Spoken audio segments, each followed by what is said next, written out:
La Bible nous dit que dans l'Apocalypse, on a dit gloire à Jésus. On a chanté Alléluia lorsque le salut est entré dans le monde. Amen. Amen. C'est pourquoi vraiment encore je voulais qu'on lui dise ensemble Alléluia pour ce salut et Alléluia pour la parole de vérité. Alléluia pour ce ministère qui combat pour la vérité, pour que la vraie Église existe. Alléluia au nom de notre Seigneur Jésus-Christ. Amen. Amen. Amen. Cher Saint-Esprit, je m'en remets à toi. Je te confie aussi, Seigneur, cette œuvre. Je te confie, Seigneur Père, cette parole. Oui, Seigneur, tu veux que nous la portons en nous-mêmes pour avoir la vie. Tu veux aussi, Père, nous juger, Père, sur chaque mot, chaque phrase que nous avons annoncée en ton nom, Seigneur. Père Saint, c'est la vie que tu es venu donner. Oh mon Dieu, que je m'efface et que le Saint-Esprit communique la vie, grand roi. Et que, Seigneur Père, tous les chrétiens du monde, les rachetés, les gens qui sont déçus, Père, par le système, Seigneur Jésus, qui, oh mon Dieu, séduit et ne parle plus de la vie. Que tous, Seigneur, entendent, Seigneur Père, ta voix. Selon comme toi-même tu dis, mes brebis entendent ma voix et elles me suivent. Que ce qui est de l'homme s'efface et que la seigneurie de Jésus-Christ seul soit magnifiée. Celui-là qui a payé le prix, Seigneur, je t'invoque. Cher Saint-Esprit, tu as dit que sans toi, Jésus, nous ne pouvons rien faire. Viens prendre le contrôle et conduis ce moment, Seigneur, pour que nous comprenions ta parole.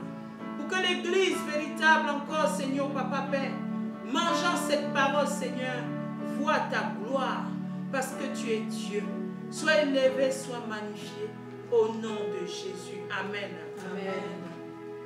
Ok, merci encore vraiment pour ce moment. Don Cyrus Ministère, le pasteur Don Richel, fait sa rentrée spirituelle, avec un thème qui est vivre et être la vraie Église. Amen.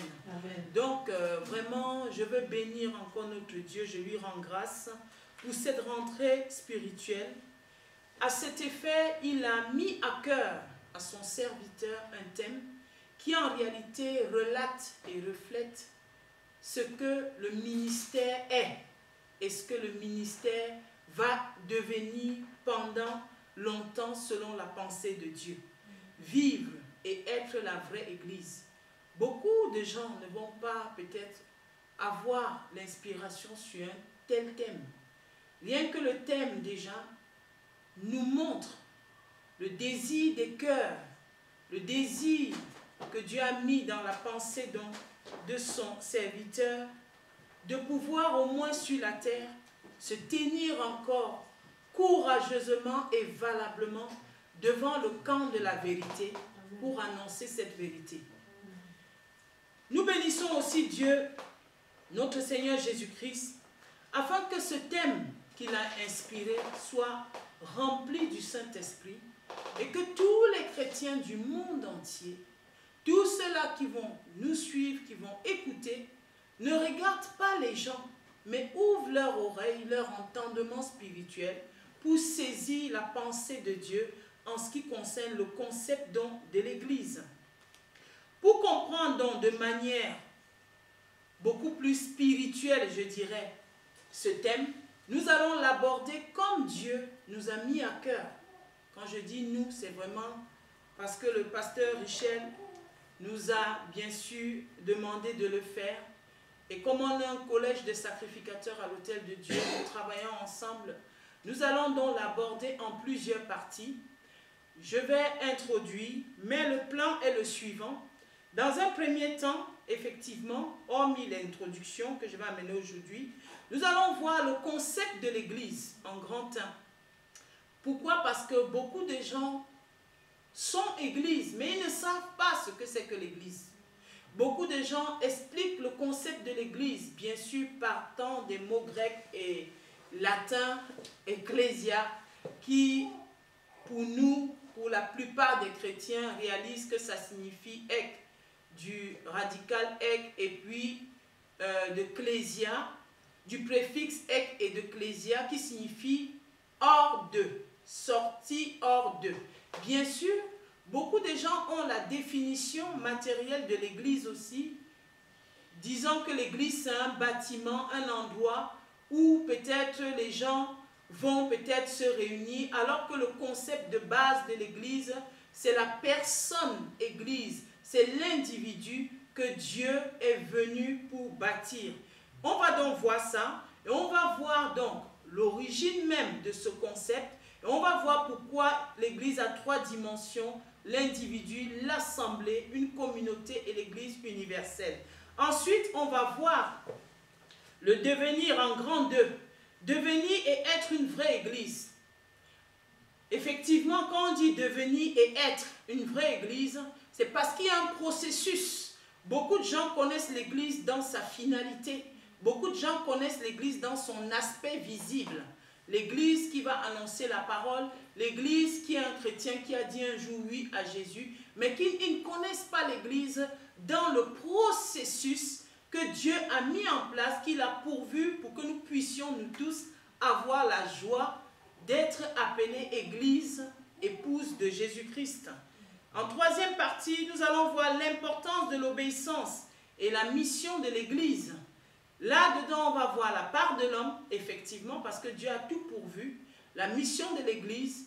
On va bien pouvoir comprendre aussi le concept en réalité du rôle véritable que Dieu attend de l'Église et voir ce qu'un homme doit faire, sa part. C'est vrai, il ne va rien produire pour le salut, Christ a tout accompli. Mais voir sa part et l'obéissance dans l'Église, combien c'est tellement important et combien c'est précieux d'être un chrétien obéissant ou une Église obéissante. On va voir en 4e partie, bien sûr, tout au long de ces 4 jours, bien sûr, les dangers que court une église désobéissante. Pourquoi?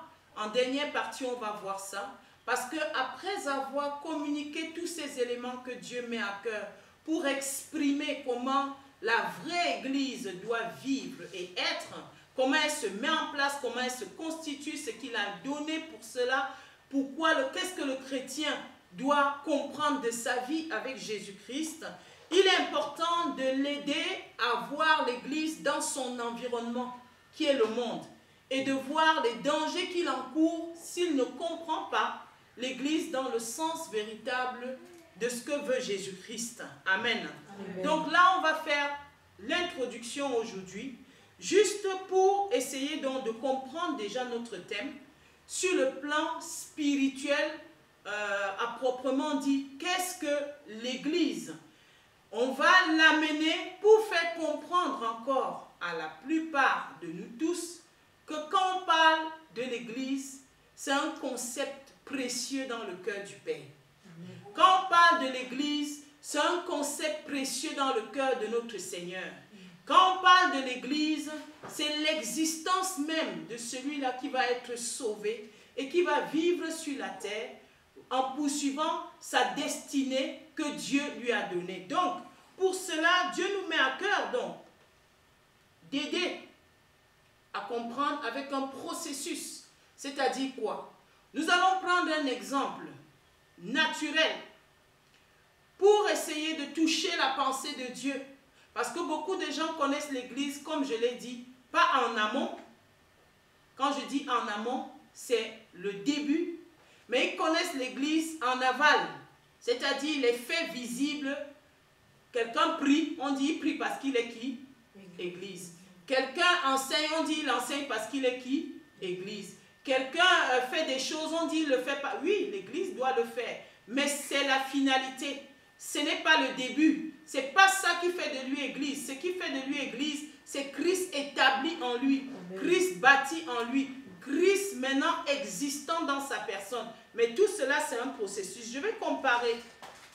Parce que notre Seigneur, à un moment donné, dans Jean 3, Nicodème l'a approché et lui a dit que « Rabbi, nous on sait que tu viens de Dieu parce que tu fais beaucoup de miracles. » Et tout de suite, le Seigneur est allé sur le thème principal. Il lui a dit « Nicodème, si tu ne nais de nouveau, tu ne peux voir le royaume. » Et Nicodème lui demande « Mais Comment il me parle de naître de nouveau? Pourtant, est-ce qu'un homme qui est né, qui est vieux comme moi, peut retourner dans le sein de sa mère et faire quoi? Et renaître. Jésus-Christ lui a dit, tu es docteur en Israël, tu ne connais pas ces choses. Donc tu connais beaucoup de choses, mais tu ne connais pas qu'est-ce que en réalité l'Église. Tu ne connais pas ce que Dieu le Père est venu pour faire dans le monde. Tu as la parole, mais tu ne connais pas ces choses. Donc nous, sur cette base-là, nous allons comprendre une chose qui sort de Jean 3, Jean chapitre 3. Nous comprenons que en réalité, la comparaison avec la naissance naturelle, l'existence d'un être humain, peut nous aider à comprendre un tout petit peu déjà, avoir une idée large, une idée spirituelle du concept de l'Église. On va lire le texte de Romains 8, versets 29 et 30, où dit ceci, parce qu'on va prendre cet exemple naturel de la vie, de l'existence d'un être humain, en tant qu'être humain, comparé à l'existence spirituelle d'une personne qui va devenir donc Église et qui va devoir sur la terre œuvrer pour Dieu le Père, vivre comme étant Église. Romains 8 nous dit, verset 29, « Car ceux qu'il a connus d'avance, il les a aussi prédestinés à être semblables à l'image de son Fils, afin que son Fils fût le premier-né entre plusieurs frères. Et ceux qu'il a prédestinés, il les a aussi appelés. Et ceux qu'il a appelés, il les a aussi justifiés. Et ceux qu'il a justifiés, il les a aussi glorifiés. » La première étape, si on prend une comparaison sur la naissance naturelle, j'aimerais que mes frères et sœurs qu'on participe sur l'existence d'un être humain. La première étape d'un être humain, de son existence, c'est quoi? La conception. C'est la conception. Très bien. Donc en réalité, si Nicodème a pensé à un moment donné qu'on lui parlait de retourner dans le ventre de sa mère, c'est parce que Jésus-Christ voulait lui dire que quelqu'un comme Église doit être conçu parce qu'il doit naître d'eau et d'esprit. Il doit y avoir une naissance spirituelle comparée à la naissance naturelle. Mais ça ne va pas se passer comme la naissance naturelle, parce qu'il dit ce qui est né de la chair est chair et ce qui est né de l'esprit est esprit. Donc, premier élément, c'est une étape de conception des parents. Pour devenir et être un être humain, il faut que tes parents te conçoivent. Quand tu es conçu, tu ne sais pas, tu ne vois pas. Mais c'est le désir de tes parents de te concevoir.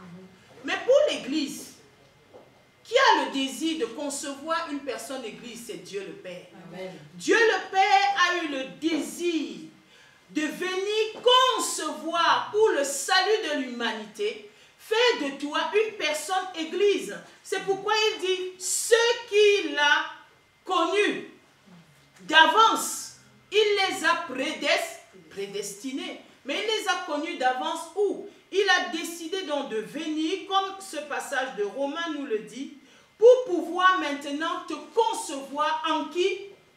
En notre Seigneur Jésus-Christ. L'Église va être conçue, l'Église va exister déjà au niveau de sa conception de base à cause de la volonté de Dieu le Père. C'est Dieu le Père qui a fait don de son Fils au monde pour maintenant sauver le monde. En réalité, le Seigneur l'a montré dans les évangiles. Il a voulu dire que sans le Père, personne ne peut venir à lui. Il l'a démontré parce que la conception de base, pour que toi tu deviennes Église, c'est la volonté de Dieu le Père. C'est Dieu le Père qui t'a prédestiné à être semblable à l'image de son Fils. Donc c'est lui qui va faire cela. Que nous dit Jean? Jean 6, verset 37 nous dit ceci. Tous ceux que le Père me donne viendront à moi, et je ne mettrai pas dehors celui qui vient à moi. Et le verset 65, toujours de Jean 6, nous dit, Jésus ajouta, c'est pourquoi je vous ai dit que nul ne peut venir à moi si cela ne lui a été donné par le Père. Jésus-Christ, qui est celui qui est venu pour mettre en place ce salut, pour te concevoir, pour te faire exister en tant qu'Église, il dit très bien que personne ne peut venir à lui si cela n'a été donné par qui? Par le Père. Deuxième élément de comparaison, nous sommes toujours dans la comparaison, pour que nous comprenions très bien que l'Église ne doit pas être expliquée sur le plan spirituel en se basant seulement aux éléments de la fin. Nous sommes à la conception, comme un enfant naturel qui est conçu. Deuxième étape, qu'est-ce qu'on peut voir? Le cadre d'évolution dans le sein des parents, avec tous les éléments nécessaires à la croissance et au développement et à la formation. Cette étape nous fait comprendre quoi? Que cette Église, qui va être un organe spirituel, va être conçue par Dieu le Père, qui va décider par Jésus-Christ de te faire exister. Et ensuite, il y a un cadre d'évolution, exactement comme dans le sein des parents, où cette Église, cette personne Église, aura tout ce qu'il faut. Dans le sein des parents, il y a souvent l'eau. Dans le ventre même d'une maman qui a conçu, il y a quoi? Il y a l'eau. Amen. Amen. Il y a le sang. Amen. Il y a la nourriture, il y a l'alimentation. Dieu nous montre que l'Église que nous allons être dans le sein des parents, pendant qu'on annonce la parole, pendant qu'on fait tout cela, il y a un système qui va se mettre en place. C'est vrai, ça va se passer dans le cœur de l'homme qui vient à Dieu pour le faire exister, le faire évoluer, le faire comprendre ce que Dieu veut, lui donner une forme spirituelle qui va être une forme qui ressemble à qui? À l'image de qui? De Jésus-Christ. En réalité, la personne en voie d'exister comme Église est conçue, car Dieu l'avait prédestinée à une vie. Il va donc faire quoi? L'appeler. Quand tu es conçu, Dieu t'appelle. Dieu t'appelle d'abord et ensuite il te donne sa vie, il te forme et il te fait exister. Pierre dit d'ailleurs à cet effet dans 1 Pierre 1 verset 23, « Puisque vous avez été régénérés non par une semence corruptible, mais par une semence incorruptible, par la parole vivante et permanente de Dieu. » Donc il y aura tout dans le sein de Christ. Paul dit d'ailleurs dans Colossiens, afin que Christ habite en vous par la foi, que nous soyons enracinés en lui.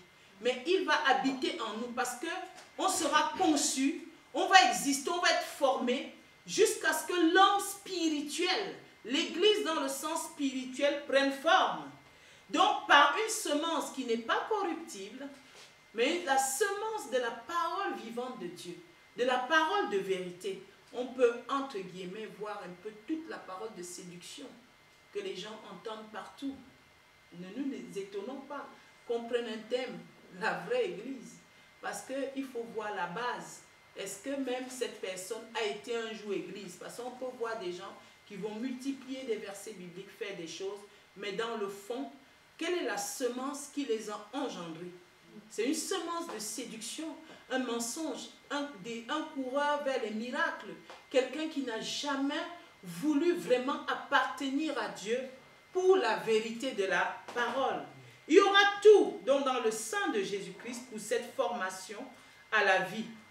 Il y aura l'eau, il y aura la parole, il va donner son sang, il va donner son esprit, il va tout mettre en place. Troisième étape, toujours de comparaison, afin que nous puissions encore voir, à un moment donné, quand la formation va se faire dans le sein de Christ, il y aura une naissance et une existence réelle, une croissance et un développement, exactement comme un être humain naturel qui à un moment donné va naître. On va le voir, il est formé. Mais il était formé où et quand? Par quel type de parole? Quelle est la parole que toi tu as entendue? Est-ce que c'est un monstre? Parce qu'il y a des gens qui existent, mais je vous assure, c'est pas l'église. Je ne peux pas dire qu'est-ce qu'il est. Qui est-il? Quel est le type de sémence qu'il a engendré? Est-ce qu'il peut obéir? Non. Est-ce qu'il peut quitter l'amour du monde? Non. Est-ce qu'il connaît même ce que c'est que la croix? Non. Est-ce qu'il peut être dans une communauté encadrée comme un enfant qui est encadré aussi par ses parents? Non. C'est impossible pour lui. Mais c'est pas fait. Ça a commencé comment? Il faut aller voir les origines. Il faut aller voir la profondeur. Est-ce que cette personne a été engendrée par une semence incorruptible? Est-ce que cette personne a suivi le processus dans la parole de vérité? Donc, entre guillemets, c'est pourquoi vraiment, vous qui écoutez la vérité de la parole, vous êtes bénis. Amen. Vous êtes bénis, vous ne pouvez pas vous en rendre compte. Nous qui avons vraiment choisi cette vérité, coûte que coûte, continuons jusqu'à la fin. Parce que c'est cette vérité qui va faire de nous une personne église. Donc, dans la naissance et l'existence réelle, en troisième partie, comme je l'ai dit, il y aura maintenant un développement. Il y aura maintenant une croissance. Jésus-Christ a dit dans Matthieu 16, 18, la première fois qu'il évoque le concept de l'église, je bâtirai mon église. Là, il est en train de parler de l'église, mais déjà dans un processus assez avancé. Je vais la bâtir. Je vais bâtir mon église. Alors que quand il parlait de l'église à Nicodème, c'était dans un processus de démarrage. Là-bas, il parle de l'église qui existe déjà, mais qui n'est pas, c'est comme un enfant qui existe, mais il n'est pas encore fort. Il faut qu'il soit bâti pour que le mensonge qu'il y a là dehors, qu'il ne subisse plus cela, que les faux prophètes ne l'amènent plus, que la ruse, les gens qui sont ballottés à tout vent de doctrine qui marche n'importe comment, qu'ils ne puissent plus subir cela. Mais pour cela, il faut qu'ils soient bâtis et que les portes du séjour des morts ne prévalent point contre elles. Ensuite, quatrième étape, la maturité. Voilà maintenant un enfant qui est né. On l'avait conçu et il est devenu mature. Amen. Amen. La maturité, c'est quoi? Tu vois quelqu'un qui existe, il est grand, il peut maintenant accomplir, il peut faire des choses, il peut aussi fonder même une famille, il peut parler, il peut se souvenir même et marcher correctement comme ses parents le veulent. Cette étape de la maturité, comme une personne mature, correspond à quoi? Sur le plan spirituel, pour qu'on ait une idée de ce que c'est que l'Église. Ça correspond à ce que le Seigneur disait dans Luc 6,40. Le disciple n'est pas plus que le maître, mais un disciple accompli sera comme son maître. Voilà à quoi correspond cette étape. Amen. Donc les 4 étapes, déjà, nous permettent de comprendre notre thème qui dit vivre et être une vraie église. On réalise que c'est un thème vraiment vaste, un thème même qui relate toute notre vie avec notre Seigneur. Un thème qui nous repositionne pour nous faire réaliser que parler de quelqu'un comme étant église, ce n'est pas quelque chose qui va se faire en l'air. C'est un travail assidu où la personne doit véritablement vouloir Dieu. Donc, en réalité, je m'arrête, je demande, est-ce qu'on veut Dieu? Est-ce qu'on veut Dieu? Amen. Bon, on peut continuer. Qu'est-ce que l'Église? Dans Jean 14, dont nous dit ceci, dans Jean 14, regardez ce que le Seigneur dit à partir du verset 12. En vérité, je vous le dis, celui qui croit en moi fera aussi les œuvres que je fais, et il en fera de plus grandes, parce que je m'en vais au Père. Il était déjà au niveau où l'Église qu'il est venu former, qu'il est venu bâtir, qu'il est venu mettre en place, avait déjà avancé dans le processus jusqu'à ce qu'il pensait déjà comment retourner à qui? Au Père. Ce n'était pas, là quand il dit celui qui croit en moi, ce n'est pas le Seigneur qui a dit par exemple dans Luc 5, lorsqu'il est allé voir Pierre, il a dit Pierre, viens, je ferai de toi un pêcheur d'hommes. Et Pierre, rempli de... Il était pris d'épouvante, tellement il était dépassé de voir ce que le Seigneur a fait. C'est pas ce Pierre-là, mais ici, il parle aux disciples, les gens qu'il a enseignés, les gens qu'il a appelés. Et l'appel où il a dit à Lévi, à Matthieu, il a dit, laisse ce que tu fais et fais quoi? Suis-moi. Le Seigneur, lorsqu'il appelait ses disciples, il disait toujours, viens et suis-moi. Viens et suis-moi. Donc en réalité, tu vas quitter quelque chose et tu vas faire quoi? Le suivre. Tu vas quitter une nature et tu vas le suivre. Tu vas quitter un positionnement et tu vas le suivre. Quand on dit, est-ce que tu veux devenir église? Commence par tourner la question et dire, est-ce que j'accepte de quitter ce que je suis? Parce que l'église, c'est une naissance, c'est une nouvelle naissance. C'est un être spirituel qui n'a rien à voir avec cet être naturel, cet être charnel. Le Seigneur maintenant, il dit donc, fera de plus grandes choses dans Jean 14, 12. Et le verset 13, et tout ce que vous demanderez en mon nom, je le ferai afin que le Père soit glorifié dans le Fils. Si vous demandez quelque chose en mon nom, je le ferai.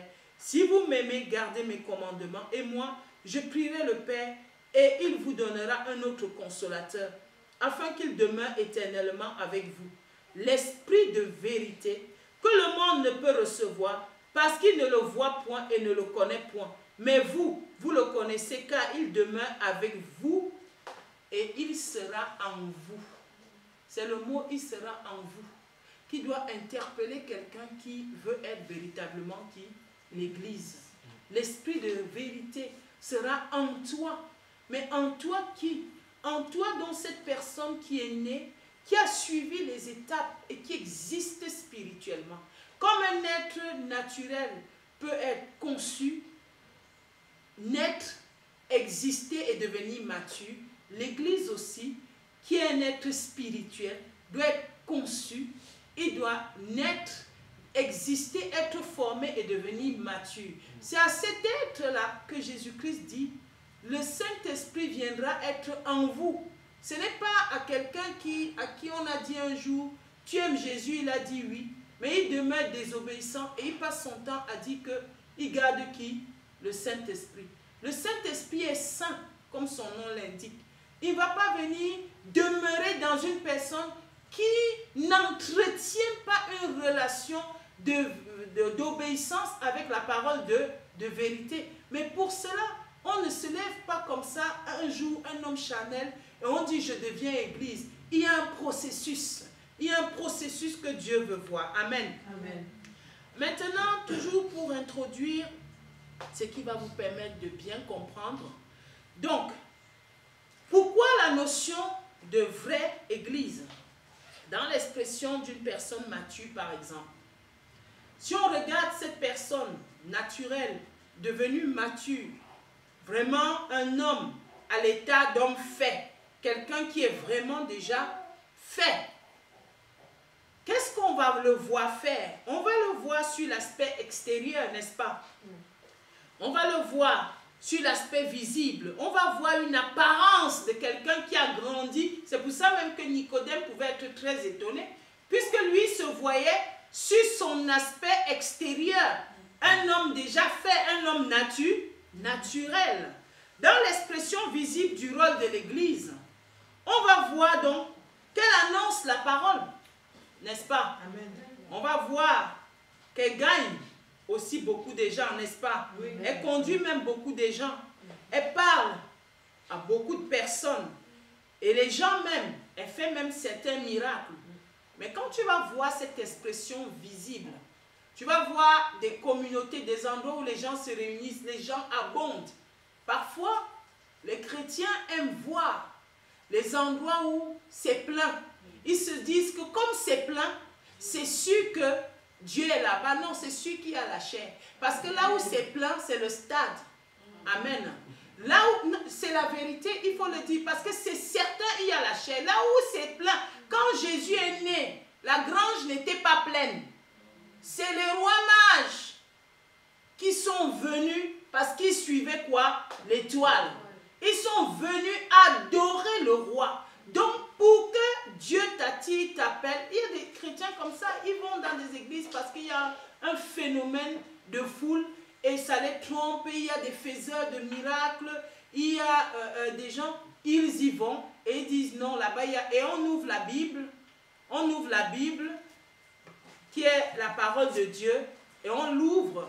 La parole de Dieu est protégée. Dieu ne peut pas envoyer sa parole comme ça au monde. Sachant que l'esprit du monde est là, le diable lui-même est là, et puis il ne la protège pas, elle est protégée par elle-même. Si Satan prend, il lit, il ne se deviendra jamais un enfant de qui? De Dieu. Amen. Parce qu'il n'a pas quel esprit? L'esprit de Dieu. Mais celui qui va prendre et qui accepte de devenir un enfant de Dieu, Dieu maintenant va lui donner aussi la compréhension correcte. C'est pour ça que les églises qui essayent d'annoncer la parole de vérité, vraiment, il faut les soutenir beaucoup et vraiment les encourager. Amen. Amen. Donc, qu'est-ce que donc la fausse église? Qu'est-ce qu'on va voir? On va voir donc la finalité et on va juger sur la finalité. Les chrétiens jugent sur l'apparence. Les chrétiens jugent sur ce qu'ils voient. Les chrétiens jugent sur le fait qu'ils sont partis avec peut-être leurs problèmes et ils ont eu, selon eux, une solution. Si c'était ça la solution, les gens seraient restés en Égypte parce que même les magiciens de Pharaon, ils ont fait quoi? Ils ont fait les miracles. Mais ce qu'on doit retenir, c'est qu'ils n'ont jamais réparé. Quand il fallait réparer, ils imploraient qui? Moïse, pour prier le Dieu véritable. Tu veux le miracle, tu l'auras. Mais le jour où tu auras un vrai problème, sache que le faiseur de miracles là ne va pas le réparer. Il ne peut rien réparer dans ta vie en tant que tel, mais il peut peut-être invoquer Satan pour te donner les friandises de la terre. Amen. Mais les vrais chrétiens ne réfléchissent pas comme ça. Ils savent que Dieu est venu donner la vie. Je veux la vie d'abord, comme Matthieu 6,33 nous le dit, et le reste vient par-dessus. J'aurai ce dont j'ai besoin, car la Bible me dit, fais connaître tes besoins. Je les aurai, mais je veux Dieu. Il faut maintenant qu'une génération de chrétiens se lève, qui vont dire, je veux Dieu. Amen. On lui dit, tu veux quoi? Il dit, je veux Dieu. Quand on arrive, on dit, donne ton sujet. Il dit, Dieu. Amen. Amen. Non, mais c'est la vérité. Il faut que cette génération se lève pour rechercher Dieu, pour rechercher le Père. Et vraiment, j'ai l'assurance et j'ai confiance que quand on est à côté du Père, quand on est avec le Père, on ne peut manquer de rien, selon sa volonté. Amen. Donc la fausse église, ça va être quoi? Ça va être cette église qui, dans son processus, a eu une semence incorruptible. Une semence de la parole mensongère et non la parole de vérité. Comment? Que voulez-vous pour un chrétien qui va à l'église, il arrive, on prie. Ensuite, on ouvre la parole. On dit, et l'Éternel les a bénis. Il nous a bénis, il nous a bénis. C'est pas faux. Il nous a bénis, il nous a bénis, il nous a bénis. Et la personne ne devient jamais, n'est jamais conçue, n'existe jamais, ou a même une fausse conception. Il y a des fausses conceptions. Il y a des gens qui peuvent te faire croire que par certains signes, ils sont église. Mais va rester avec eux 2 secondes. Amen. Reste avec lui 2 minutes. Tu vas réaliser que non, je me suis trompé. Cette personne ne s'est jamais donnée à qui? À Jésus-Christ. Là, ce n'est pas l'église. Donc, l'église peut être dans sa dimension individuelle. L'église peut être dans sa dimension communauté, l'ensemble des chrétiens. L'église peut aussi être dans sa dimension universelle. Mais Dieu a envie que nous réalisons que nous devons non plus regarder l'église dans son aspect extérieur, mais dans son aspect intrinsèque. Amen. Nous devons voir l'église. Une personne église ne se juge pas dans l'extérieur d'abord, non. Mais une personne église se juge par rapport à l'intérieur. C'est d'ailleurs pour cela que Dieu pouvait dire aussi que l'église qui est l'assemblée même des saints, là où les gens peuvent être plusieurs pour adorer Dieu, que cette église doit être quoi? L'appui de la de la vérité. La colonne et l'appui de la vérité. C'est dans 1 Timothée 3, 15. Donc quand Dieu parle de l'Église, il parle de la vérité. Quand Dieu parle de l'Église, il parle de son esprit. Quand Dieu parle de l'Église, il parle d'un être spirituel. Quand Dieu parle de l'Église, voilà les premiers éléments. Mais effectivement, comme pouvait dire encore vraiment un excellent serviteur de Dieu dans la vérité, il pouvait dire que oui, si la vérité maintenant, si le mensonge remplit même les médias et autres, il faut aussi que ceux qui annoncent la vérité fassent quoi? Se lèvent. Pour mettre aussi à la disposition des chrétiens la vérité de la parole. Donc, là maintenant, le Seigneur veut aussi attirer notre attention pour dire que si l'Église se juge sur le plan interne, quand chacun de nous va passer devant le Seigneur, ce n'est pas l'extérieur de ce qu'il a fait d'abord qu'il va juger, mais c'est d'abord quoi? L'intérieur. L'Église est en réalité ce qu'on peut appeler une personne qui porte la vie de Jésus-Christ. Si on a envie de simplifier la définition de l'Église, nous allons dire l'Église, c'est quelqu'un qui porte quoi? La vie de Jésus-Christ. Et qui va aussi faire quoi? La transmettre au monde. Qui va aussi l'exprimer. D'où le concept d'église lumière, l'église, les brebis de Jésus-Christ, l'église vraiment, l'épouse de Jésus-Christ, la fiancée, l'épouse, l'église qui se prépare, etc. Donc quand tu parles de l'église, si quelqu'un veut retenir quelque chose de radical qui doit être dans son cœur, qui disent que quand on dit église, on dit vie de Dieu. Église, on dit esprit de Dieu. Église, on dit la personne qui porte ce que Christ est. Parce que nous devons être semblables à lui. Jésus-Christ est allé un jour donc parler à son apôtre Jean, à qui il a laissé pour donner le livre de Révélation. Il est entré dans les 7 églises d'Asie. Il a regardé. Je vous assure que la première chose qui interpellait quand vous lisez dans l'Apocalypse, c'est d'abord la nature interne de l'église. Rien d'abord sur l'extérieur. D'abord l'intérieur. Quand Jésus-Christ vient, il va regarder l'intérieur. Il a envie que pour nous autres, dans la vérité de la parole, nous puissions dire, oui Seigneur, nous avons gardé cette parole de persévérance. Et je crois que celui qui a eu l'inspiration de ce thème va vraiment être comme cette église de Philadelphie, où le Seigneur vraiment entre dans l'Apocalypse 3, verset 12, à partir du verset 10 et 13. Il dit, parce que tu as gardé la parole de persévérance en moi, je te garderai aussi à l'heure de la tentation qui va venir sur le monde entier pour éprouver les habitants de la terre. Je viens bientôt, retiens ce que tu as, afin que personne ne prenne ta couronne. Verset 12. Celui qui vaincra, je ferai de lui une colonne dans le temple de mon Dieu. Et il n'en sortira plus. J'écrirai sur lui le nom de mon Dieu et le nom de la ville de mon Dieu, de la nouvelle Jérusalem, qui descend du ciel d'auprès de mon Dieu, et mon nom nouveau. Je pense que vraiment cette rentrée spirituelle dans la prière de Cyrus Ministère, que Dieu abonde dans ce désir vraiment, afin que vous tous, plus les autres qui vont écouter cette parole, puissent vraiment garder, comme on dit, la parole de persévérance, garder la vérité de la parole et deviennent des colonnes de la vérité de la parole partout où ils sont. Tu n'as pas besoin, quand tu es bâti et que tu es réellement église de Jésus-Christ, tu n'as pas besoin de venir le montrer seulement le jour où tu arrives à la communauté, non. Le jour où on arrive à la communauté, c'est pour l'adorer, c'est pour écouter la parole, c'est pour être régénéré, être gardé dans cette vérité. Mais en réalité, notre vraie vie en tant qu'église, là où on doit briller, c'est partout dans le monde. De sorte que partout où nous vivons, qu'on puisse se dire qu'il y a quelque chose de rare dans la vie de telle personne. De rare parce que nous portons en nous une vie, la vie de Dieu qui vient du ciel.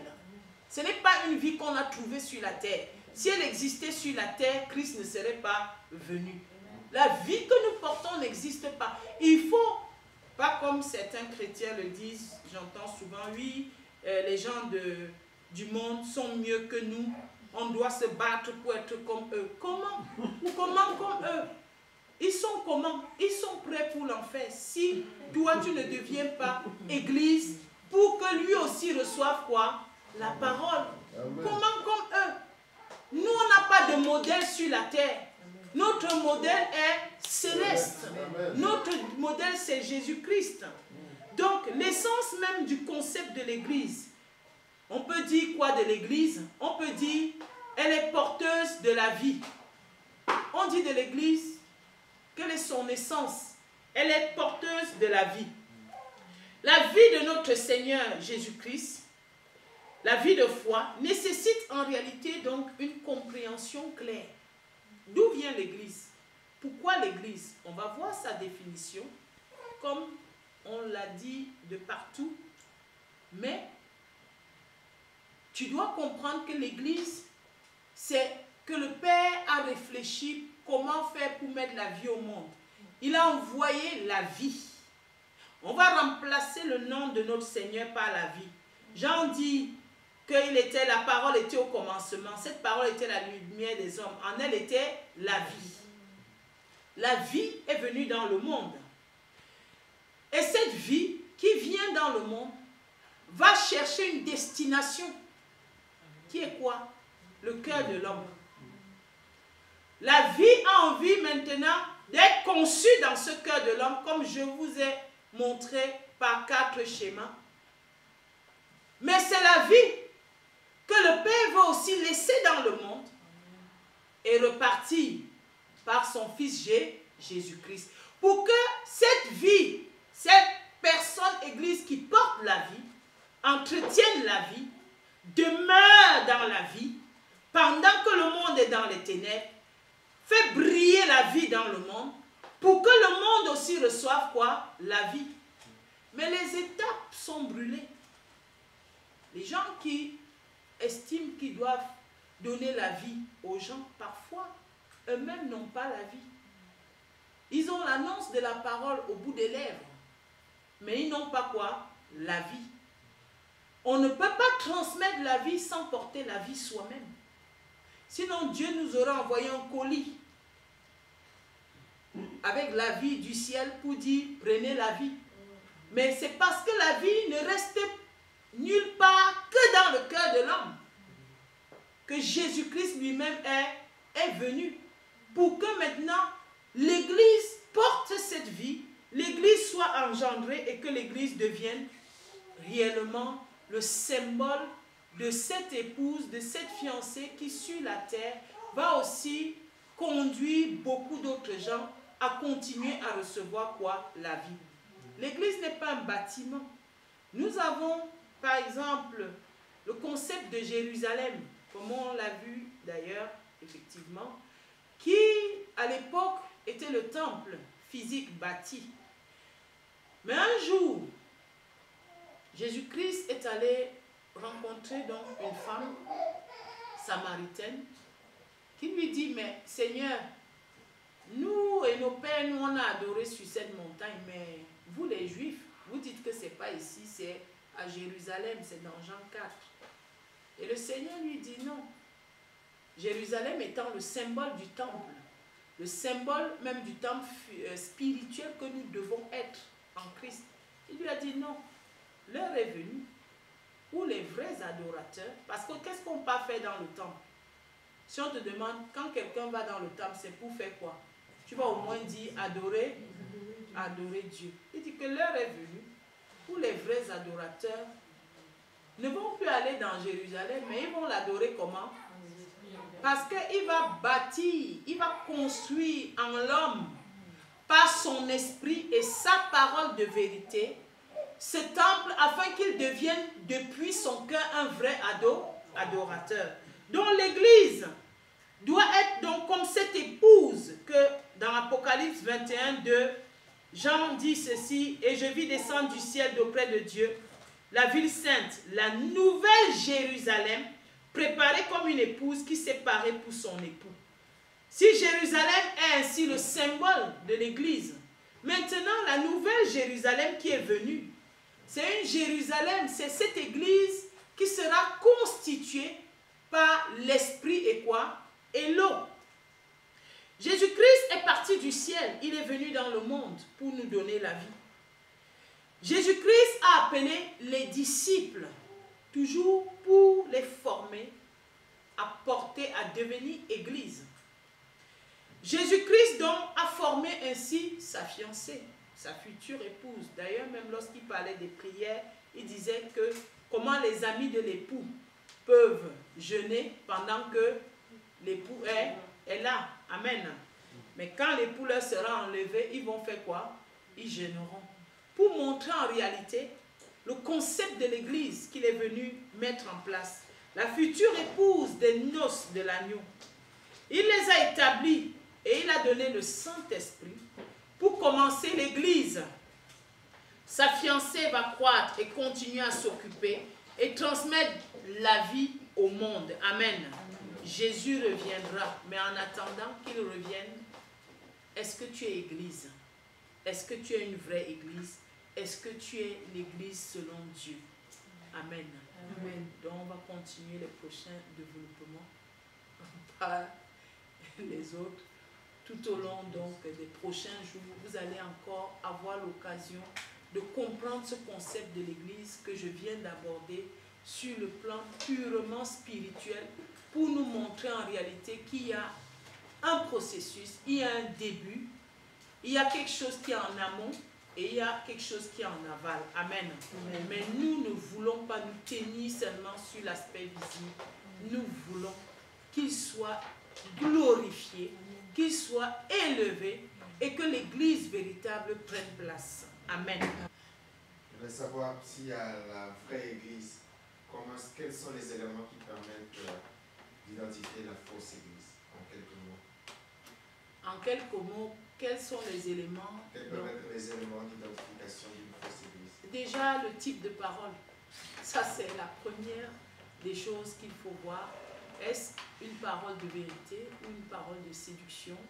Ça, c'est la base. Et ensuite, deuxièmement, le Saint-Esprit, qui est en réalité celui qui nous révèle tout. Parce que nous pouvons en réalité voir déjà que, ah, ça, voilà une fausse église, ça c'est bien. Mais et tu peux aussi être en face d'une fausse église et tu ne t'en rends pas compte. Mais le Saint-Esprit révèle. Il y a des églises, quand on entre là-bas, le Seigneur va te dire que cette église-ci, il dit par exemple Pergame, que tu es à l'église de Pergame. Et pourtant, tu vas voir, pour toi qui ne connais pas la parole, en réalité, qu'est-ce que ça signifie? Dieu me dit que je suis à Pergame, c'est-à-dire que là, dans cette église, c'est le trône de Satan. Pourtant, tu vas voir tous les éléments visibles qui t'arrangent, surtout même pour des gens qui ont des types de prédicateurs qu'ils veulent, des types de personnes qu'ils veulent, des gens peut-être qui sélectionnent. Là, honnêtement, le Saint-Esprit peut te révéler. La Bible nous dit que le diable se transforme en ange de lumière. Donc, si Dieu ne te révèle pas le diable, c'est un mot qu'on dit tout le temps dans la saison de la foi pure, tu ne peux pas le voir. Donc, c'est aussi ça vraiment, même si tu le vois par la parole, va devant Dieu, sois en collaboration toujours avec le Saint-Esprit, il va te révéler tout et aussi te révéler comment faire. Parce que ce n'est pas toutes les églises où Dieu va te révéler que tu es en face de la fausse église, qu'il va te dire que lève-toi et dis. C'est que effectivement le diable peut aussi mettre en place des gens plus denses que toi dans les ténèbres pour venir encore te ravir. Donc attends aussi ce que Dieu va te dire. Il peut te dire que pas tout doucement sans rien dire à personne. Amen. Donc ça signifie qu'il y a des églises que Dieu laisse persister dans leurs erreurs. Dieu laisse persister, c'est trop dire. On va dire, il y a des églises où quand Dieu regarde, il fait vite croître la vérité pour qu'au moins ça leur parvienne, parce que Dieu a à cœur son peuple. Dieu a à cœur le salut. Dieu a à cœur cela. Donc quand il voit l'église, peut-être dans l'erreur, il ne va pas, comme certains pensent, venir forcément éteindre l'Église, sinon Dieu aurait éteint l'humanité. Mais il a quand même en priorité le salut. Donc qu'est-ce qu'il va faire? Il va mettre en place la vérité et faire en sorte que chacun sera responsable de son choix, soit de la vérité ou de pas. Faire en sorte que même si tu es dans la fausse église, que tu entendes un jour, que tu regardes même l'émission et que tu écoutes la vérité, ça t'interpelle et que le Saint-Esprit te parle. C'est à toi maintenant de prendre aussi la décision d'aller devant Dieu et de lui demander quoi faire. Excusez-moi, il y a quelque chose de particulier qui m'interpelle un peu. Dans la première question, vous avez demandé à quel moment commence l'Église. Et la réponse qui est venue spontanément, enfin de façon physique, en faisant la comparaison avec l'être humain de façon physique, on a dit dès la conception. Donc, quand il y a eu la conception entre le père et la mère, enfin, il y a eu la... Mais dans Jérémie 1, verset 5, le Seigneur dit « Avant que tu sois dans le sein de ta mère, je te connaissais ». Donc, l'individu ou le chrétien, et si on considère l'Église comme la personne du chrétien, elle commence déjà dans la conception de Dieu, c'est-à-dire que avant même que ton père et ta mère ne se soient mis en accord, Dieu avait un projet pour une vie, c'est Dieu qui conçoit la vie. Enfin, je voulais, si vous pouvez un peu nous éclairer sur ce sujet-là, parce que je suis particulièrement dans des moments avec le Seigneur. C'était en réalité pour faire une comparaison avec la vie naturelle. Parce qu'effectivement, Dieu dit à Jérémie, lorsqu'il l'appelle, qu'avant que tu ne sois dans le sein de tes parents, je te connaissais. Mais il ne lui a pas dit que tu étais déjà devenu quoi? Église. Mais je te connaissais, c'est-à-dire, en fait, j'avais prévu quelque chose. Ça, c'est la naissance, l'existence naturelle de Jérémie. Mais maintenant, là, Dieu aussi a fait exister Jérémie spirituellement parce qu'il l'a appelé. Il l'a formé, il lui a donné la parole et d'ailleurs même quand il lui a même donné le mandat d'aller devenir prophète des nations, il lui a bien dit que si tu te sépares, si tu dis autre chose que ce que moi je t'ai dit, tu ne seras pas protégé. En réalité, tu seras protégé que dans la mesure où tu diras ce que moi je t'ai dit. C'est là-dedans que tu seras protégé. Donc, on va dire, l'élément de comparaison, c'est juste parce qu'on a envie de faire comprendre aux chrétiens que Dieu va te faire aussi exister dans une conception spirituelle. Comment? Comment, par exemple, un chrétien va exister dans la conception spirituelle? Pas comme dans la rencontre de ses parents, mais dans la rencontre avec la parole de Dieu et l'Esprit de Dieu. À un moment donné, cette rencontre-là, donc jumelée, va permettre qu'il soit conçu et que cette conception se passe dans le cœur. C'est ce que, par exemple, Pierre a eu dans Actes des Apôtres. Lorsque le Saint-Esprit est arrivé, il a annoncé puissamment la parole. Et il y a eu des gens qui ont dit, « Hommes frères, que devons-nous faire ?» La Bible dit qu'ils étaient touchés. Donc il y avait déjà eu une fusion entre ce qu'il a dit comme vérité et la puissance du Saint-Esprit allant se déposer où? Dans leur cœur. Là, ils sont... Mais que doivent-ils faire pour que cette conception maintenant soit encadrée et qu'ils puissent maintenant là naître et grandir dans la parole? Donc, vous devez obéir, vous devez vous baptiser, vous devez suivre le Seigneur. En réalité, il lui a donné maintenant les procédures d'encadrement pour que la personne l'église maintenant là se mette en place et suive un processus spirituel, on entend par là. C'est clair? Un tout petit peu. Non, je comprends bien la comparaison et tout, mais enfin, ce qui m'intéressait un peu, c'était le côté conception, post-conception humaine, en fait. Le projet du mystère de Dieu. Avant la conception humaine. Ce projet est pour toute l'humanité, puisqu'il a prédestiné le salut de qui? De l'humanité. Donc, ce projet, c'est pour tout le monde. Ce n'est pas pour un seul individu. La Bible nous dit quoi?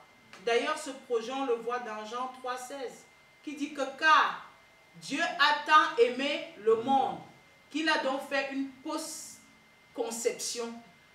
Il les a tous prédestinés. A fait quoi?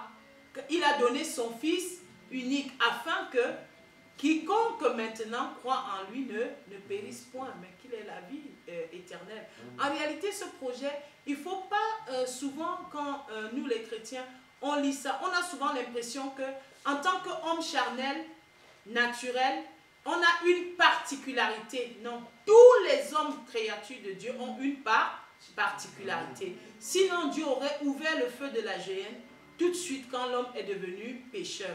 Toutes les créatures de Dieu ont une particularité, mais simplement, cette particularité doit être démarquée parce que le salut est individuel. Le salut, maintenant, là, va être aussi, comme on va le voir, il y a la sélection parce qu'il va vous donner tout et c'est chacun de vous qui, étant responsable de l'acceptation ou non, car la parole est venue dans le monde. Que dit-on de quelqu'un post-conception?